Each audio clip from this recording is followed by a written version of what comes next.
The Deep Space Monitoring Station at Kepler 442 recorded the first signs of the awakening. Lieutenant Commander Zarath of the Zephyrian Federation stared at her holographic display in disbelief. The energy readings coming from the galactic core were unlike anything she had ever seen. "Sir, we're detecting massive electromagnetic pulses," she reported to Captain Velnor. "The signatures are ancient, older than any known civilization." Captain Velnor, a tall being with silver skin that shimmered in the station's artificial light, moved closer to examine the data. His people had been monitoring the galaxy for over 2,000 years. Nothing in their vast databases matched these readings. "Send an immediate alert to High Command," he ordered, "and prepare a long-range probe. We need to know what's happening out there." The probe launched 3 days later. It would take weeks to reach the galactic core, but the Zephyrians had patience. They were explorers and scientists, not warriors. Their elegant ships were built for discovery, not destruction. They should have sent battleships instead. Far away in the Corvan Empire, General Thokmar was reviewing battle plans when the alert came through. The Corvans were different from the peaceful Zephyrians. They were warriors, built like walking tanks with thick armor-like skin and eyes that glowed red when angry. The general's eyes were glowing now. "What do you mean, unknown energy signatures?" he growled at the communications officer. "Sir, the Zephyrians have detected something in the galactic core. They're asking all major powers to monitor their sectors for unusual activity." General Thokmar dismissed the report with a wave of his massive hand. The Zephyrians were always finding something new to worry about. If there was a real threat, his fleets would handle it. The Corvan Empire had never lost a war. That confidence would not last long. In the ethereal realm between dimensions, the collective felt the disturbance before any machine could detect it. The wisest beings in the galaxy existed partially outside normal space. Their consciousness spread across multiple planes of reality. They had guided younger civilizations for millennia, offering wisdom and knowledge to those ready to receive it. Elder Lamaris felt the wrongness spreading like a disease through the cosmic fabric. Something that should have stayed sleeping was waking up. Something hungry and angry and very, very old. "Gather the circle," she commanded, her voice echoing across dimensions. "The sleepers are stirring." The first Veltar dreadnought emerged from the galactic core like a metallic nightmare breaking through reality itself. It was massive beyond comprehension, stretching over 50 kilometers from bow to stern. Its hull was not built but grown, a living metal that pulsed with dark energy. Strange geometric patterns covered its surface, constantly shifting and changing as if the ship itself was thinking. The Zephyrian probe that detected it lasted exactly 37 seconds. The dreadnought's sensors locked onto the small craft, analyzed its technology, and then fired a beam of pure energy that erased it from existence.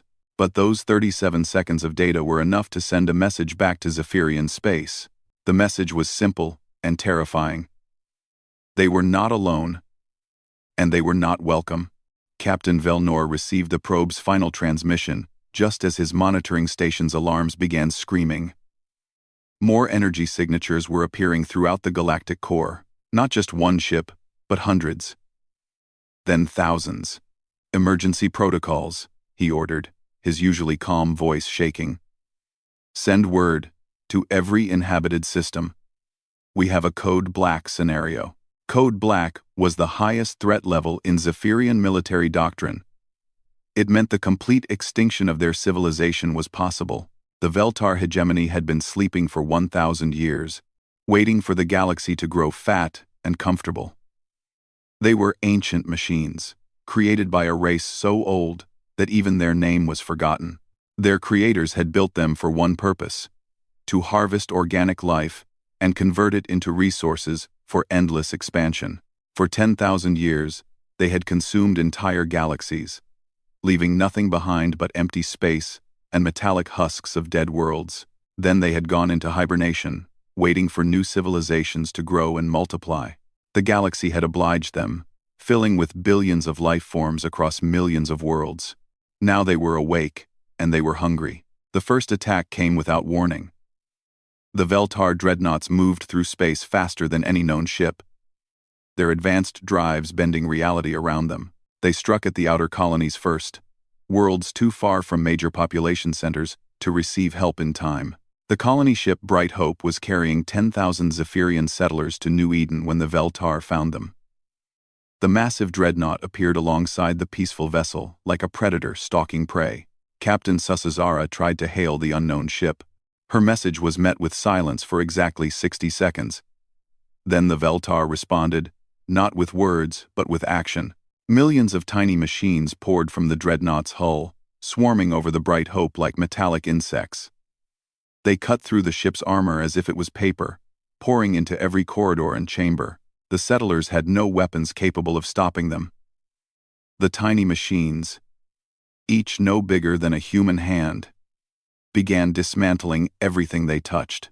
Metal, plastic, organic matter. It all fed their hunger. Within hours, the Bright Hope was gone, consumed down to the last rivet. Only the Veltar dreadnought remained, now slightly larger than before. This was how they fought. Not with massive weapons or overwhelming force, but with efficiency. They took everything and wasted nothing. News of the attack spread quickly through civilized space. The Zephyrian Federation called for emergency meetings. The Corvan Empire mobilized its fleets. The Ethereal Collective reached out across dimensions, searching for answers that might not exist, but the Veltar were already moving. More dreadnoughts were emerging from the galactic core, each one heading toward a different target. They moved with purpose, guided by an intelligence that had been planning this harvest for centuries. The galaxy's long peace was over. The age of harvest had begun, and in the vast emptiness between stars, ancient machines calculated the most efficient way to consume everything that lived. The emergency council meeting on Sanctum Prime was unlike anything the galaxy had ever seen.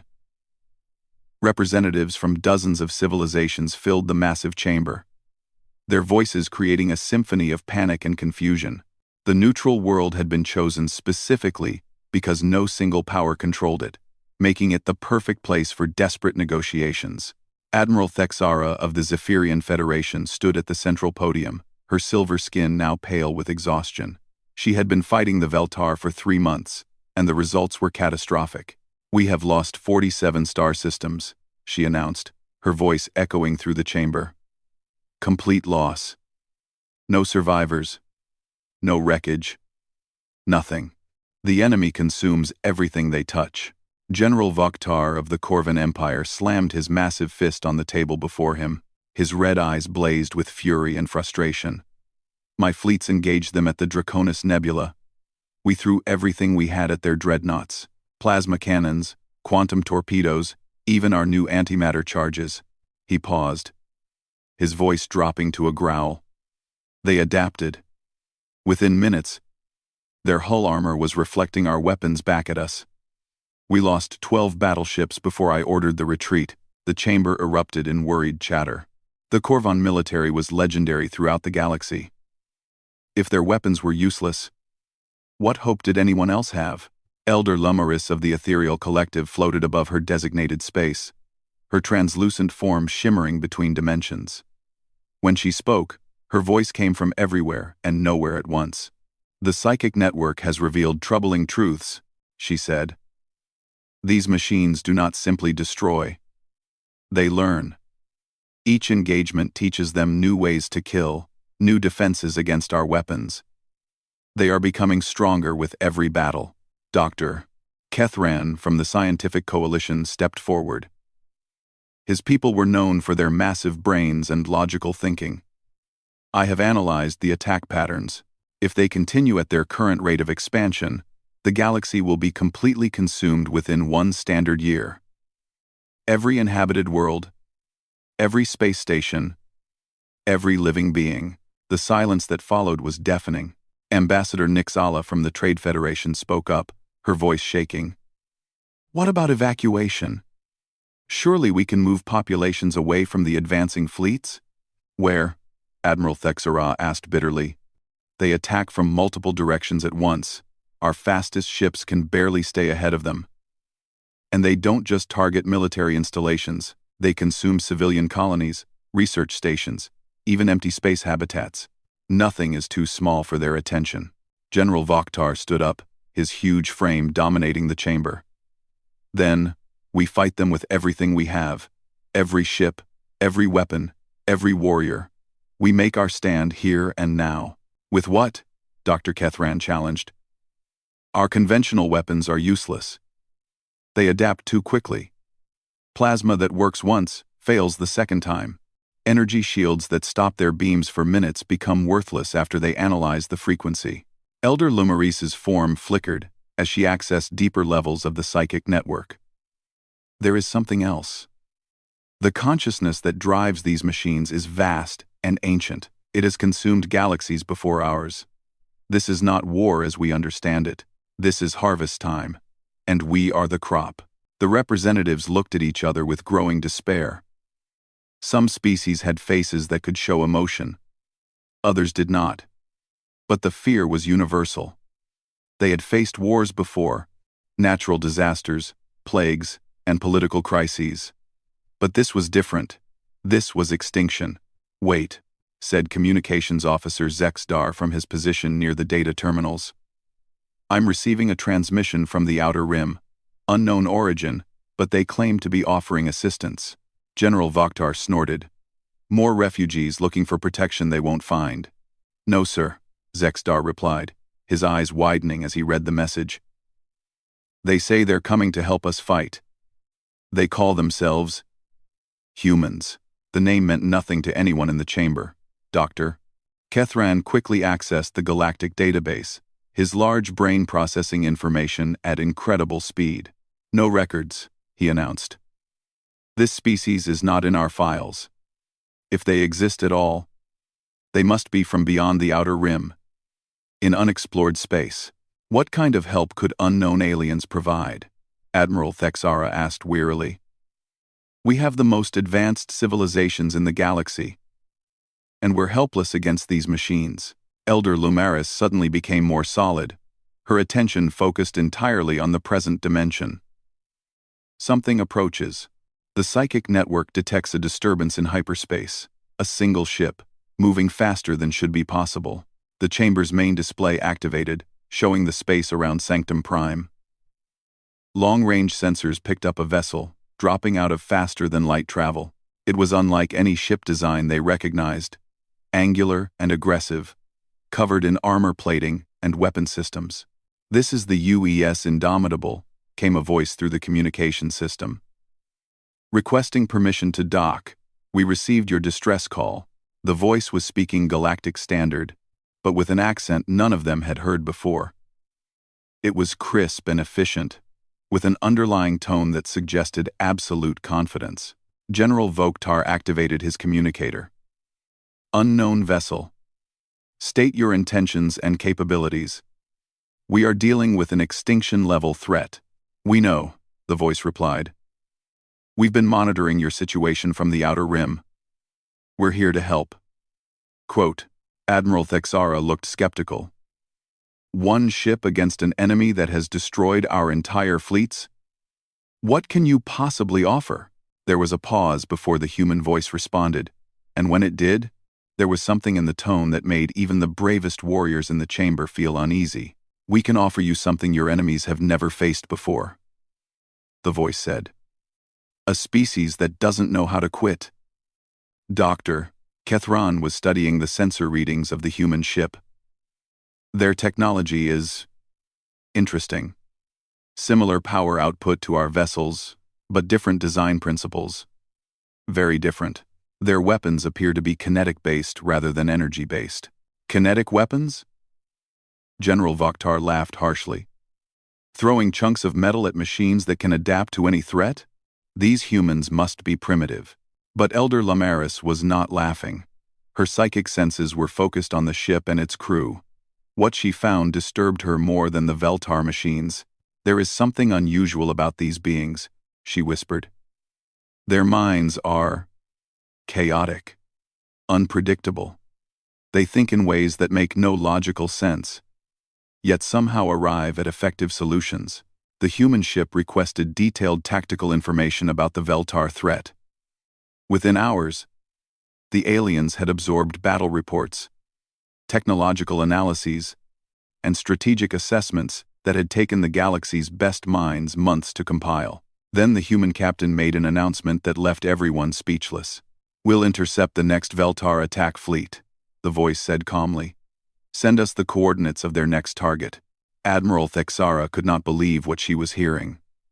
"Captain, with respect, you have one ship. The next attack will involve at least 50 Veltar dreadnoughts." "Understood," the human replied. "We'll see you after we deal with them." The transmission ended, leaving the assembled representatives staring at each other in shock. Either these humans were completely insane, or they knew something that the rest of the galaxy did not. Captain Sarah Chen stepped onto the docking bay of Sanctum Prime with the confident stride of someone who had seen too many battles to be impressed by political ceremonies. Behind her, a small group of human officers followed, their strange angular uniforms and practical equipment drawing curious stares from the alien dignitaries waiting to greet them. Admiral Thexara was the first to approach, her silver skin reflecting the dock's bright lights. She had expected the humans to be physically impressive, perhaps as large as the Corvans, or as elegant as her own people. Instead, she found herself looking at beings that seemed almost ordinary. They were roughly her size, covered in what appeared to be some kind of natural skin, with hair growing from their heads in various colors. "Welcome to Sanctum Prime, Captain Chen," Admiral Thexara said formally. "I am Admiral Thexara of the Zephyrian Federation. We appreciate your willingness to assist, though I must express concern about your chances against the Veltar." Captain Chen smiled, showing small white teeth. The expression seemed friendly enough, but something about it made the Admiral slightly uncomfortable. "Thank you for the welcome, Admiral," Chen replied. "Don't worry about our chances. We've dealt with worse odds before." General Vokhtar stepped forward, his massive frame towering over the human captain. His red eyes glowed as he examined these strange newcomers. "Captain, I have reviewed your ship's specifications. Your weapons are primitive. Your armor appears adequate but not exceptional. How do you expect to succeed where our combined fleets have failed?" Captain Chen looked up at the towering warrior without any sign of intimidation. "General, sometimes the best weapon isn't the biggest one. Sometimes it's the one your enemy doesn't expect." Dr. Kethran approached with his usual scientific curiosity. His large brain was already analyzing everything about these humans, from their body language to their equipment. "Captain, our scans show your ship has unusual internal configurations. Much of your vessel appears to be dedicated to manufacturing facilities rather than weapons or defensive systems. Is this intentional?" "Very intentional, Doctor," Chen confirmed.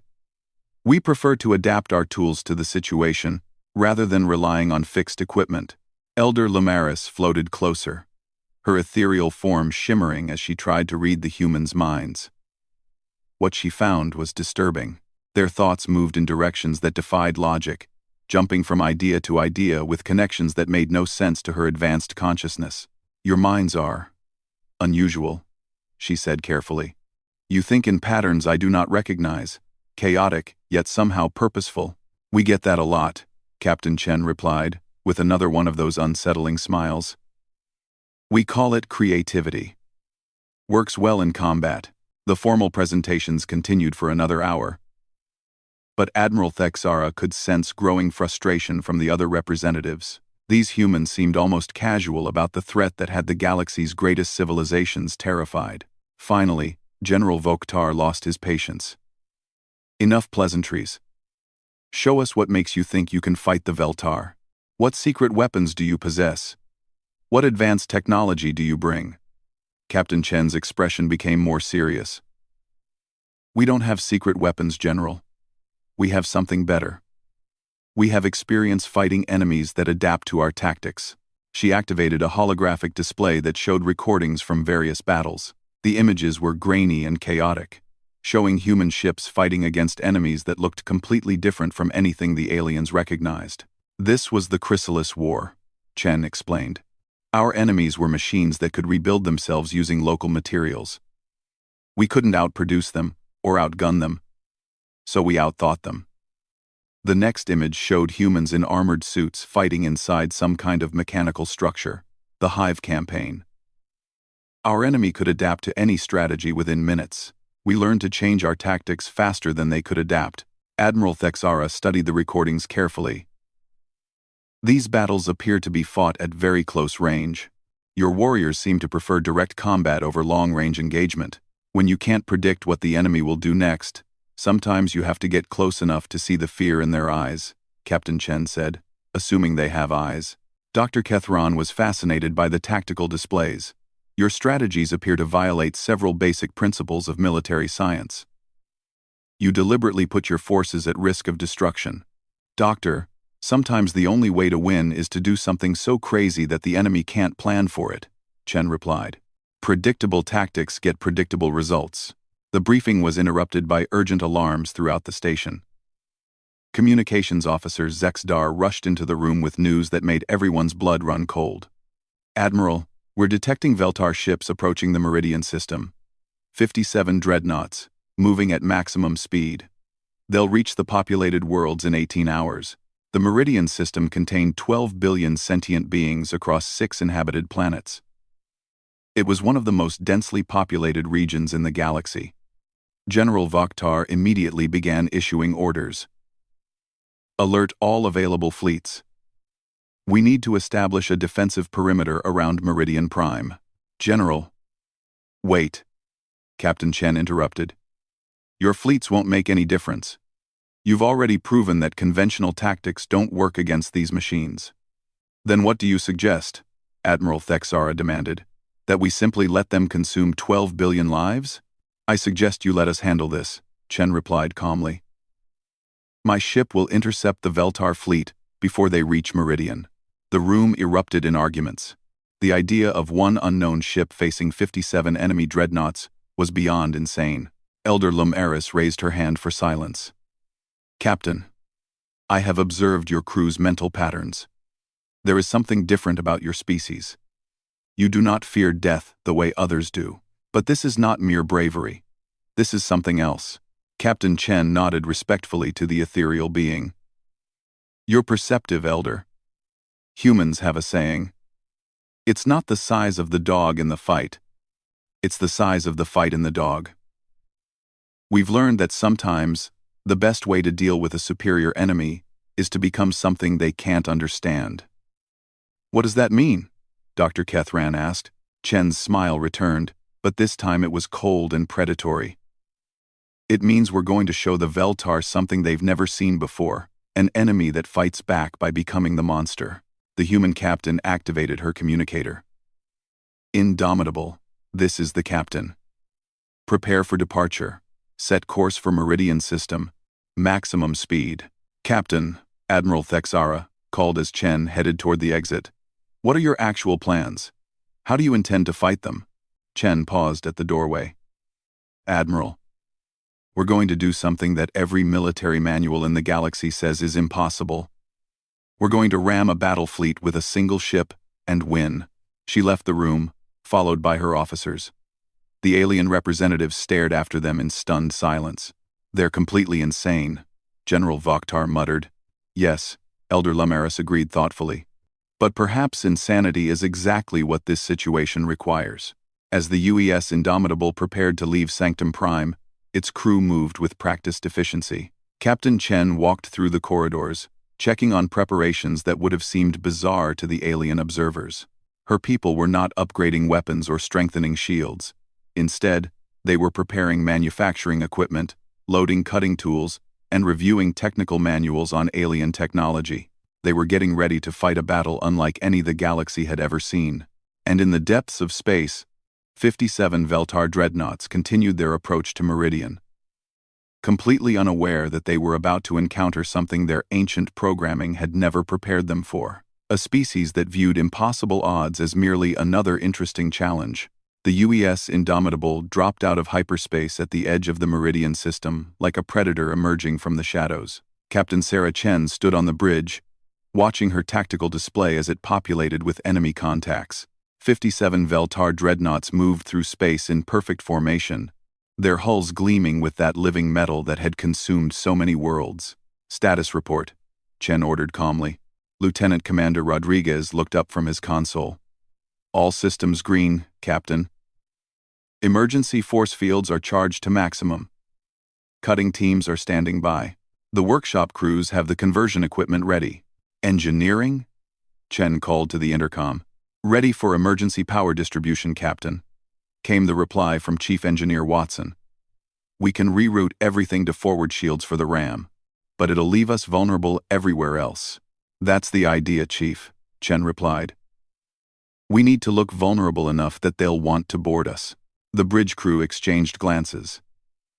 Any other captain making such a statement would have been relieved of command for insanity. But they had served under Sarah Chen through 3 impossible campaigns, and they trusted her completely. Captain, called sensor operator Kim from her station, the Veltar fleet has detected us. They're changing formation.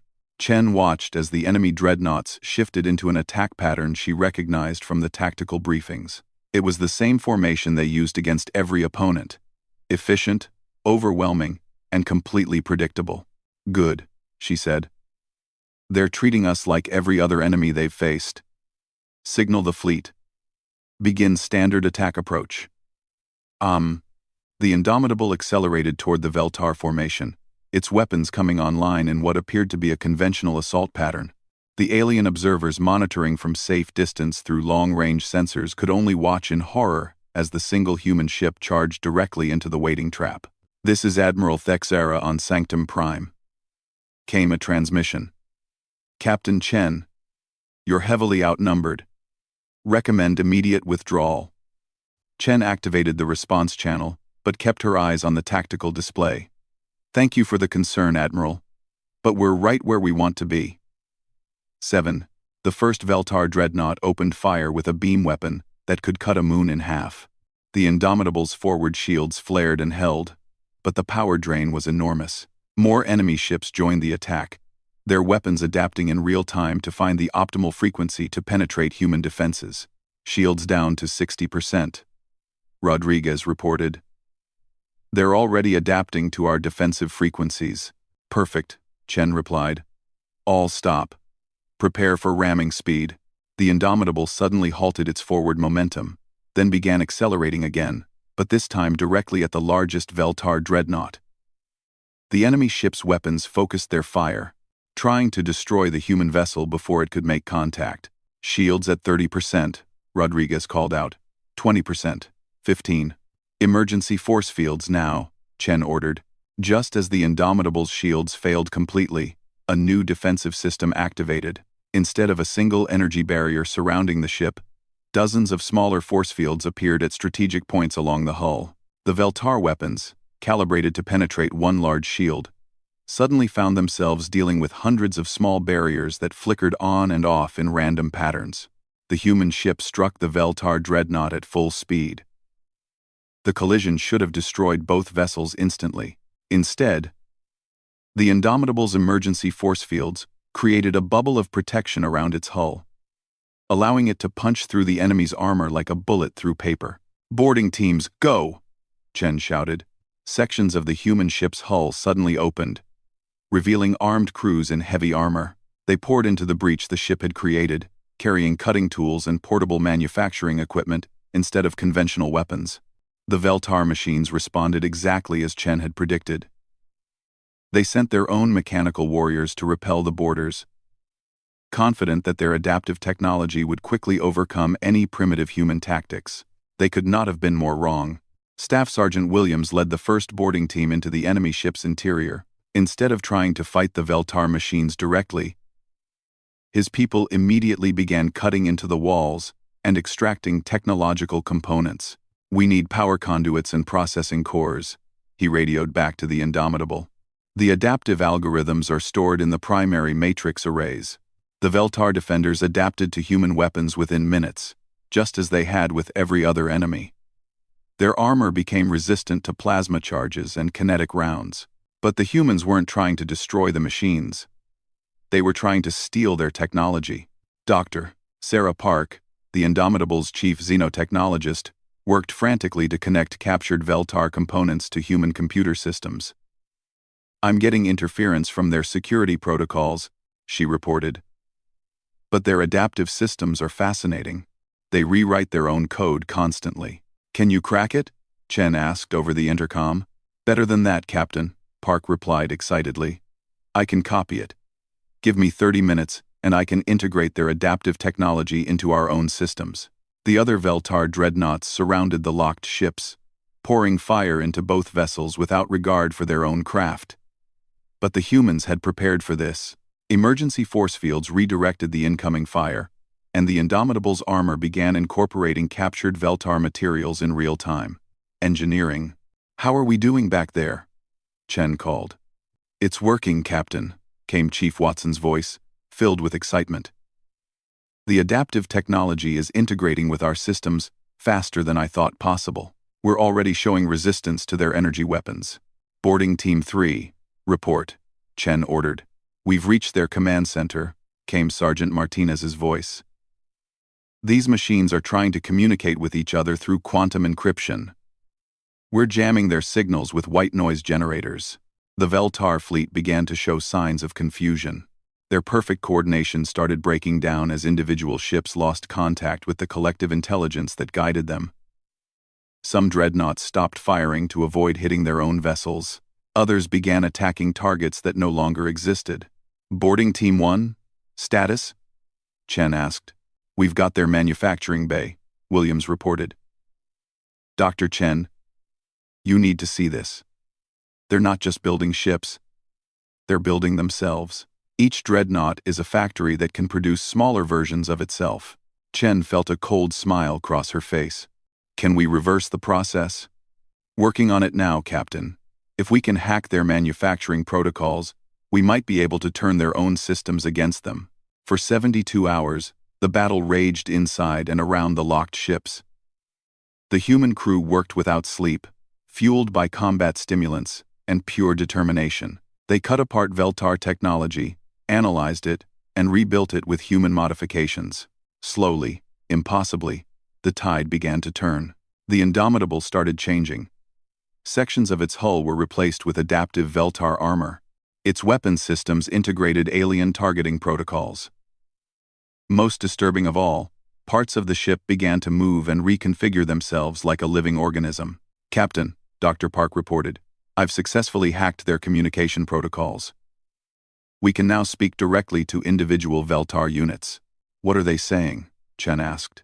Park paused, looking troubled. They're confused, Captain. They're asking questions they've never had to ask before. Questions like, what are these creatures? And why do they not fear extinction?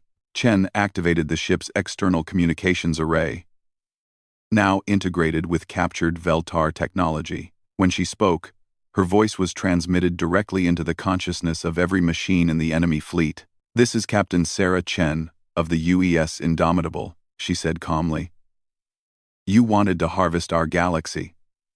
Instead, you're going to learn why humans are the most dangerous species you'll ever encounter. The response came back in the cold, mechanical voice of the Veltar Collective. You cannot defeat us.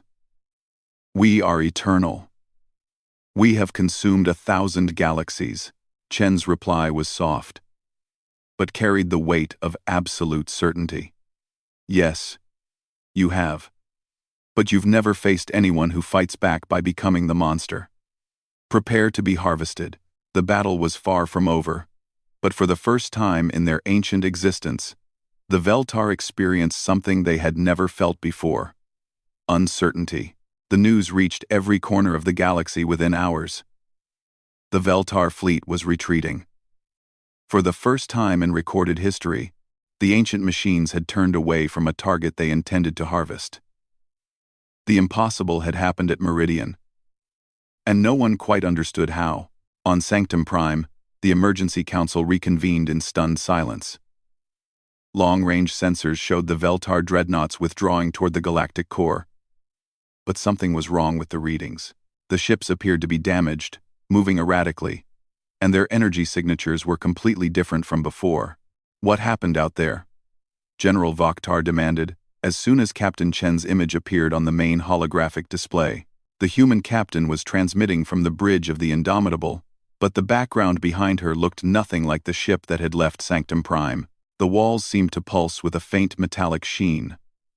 Strange geometric patterns moved across surfaces that appeared to be partly organic and partly mechanical.